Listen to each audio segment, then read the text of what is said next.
वंदे मातरम न म्हणणाऱ्या शाळांवर आता कारवाई करा अशी अंबादास दानवे यांनी मागणी केलेली आहे। सत्ताधारी नेत्याला टेंडर मिळावे यासाठी काहींचा प्रयत्न असल्याचा आरोपही त्यांनी केलाय। मुंबईतील सफाई कर्मचाऱ्यांचे हाल होत असल्याचा आरोप दानवे यांनी केलेला आहे। अंबादास दानवे यांच्याशी संवाद साधलाय आमचे लोकशाहीचे प्रतिनिधी सचिन बडे यांनी। आता काय सांगाल, एकीकडे महाराष्ट्र गीत असेल, राष्ट्रगीत असेल आणि त्यासोबत वंदे मातरम हे म्हणायला पाहिजे, अभिमानाची बाब आहे, मात्र काही शाळांमध्ये म्हटलं जात नाहीये, काय प्रतिक्रिया? तर तो वंदे मातरम असेल, राष्ट्रगीत असेल, महाराष्ट्र गीत असेल, सरकार पण नुसतं कंपल्सन करतं, पण ते होतं की नाही होतं बघितलं पाहिजे ना सरकारने पण। अशा ज्या शाळा करत नाही त्याचं अनुदान सरकारला थांबवता येतं, त्याची परमिशन रद्द करता येते।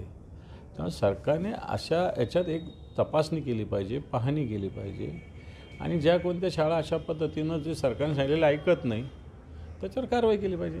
हे पण गीत शेवटी वंदे मातरम हे गीत आपल्या राष्ट्रभक्तीचं आहे।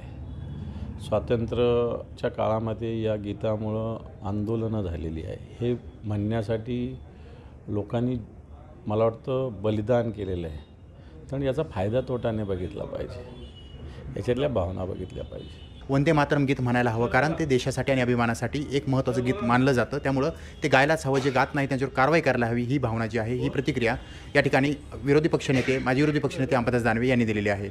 सचिन बडे, लोकशाही मराठी, छत्रपती संभाजीनगर। लोकशाही मराठी, ऐका, पहा, जागरूक रहा।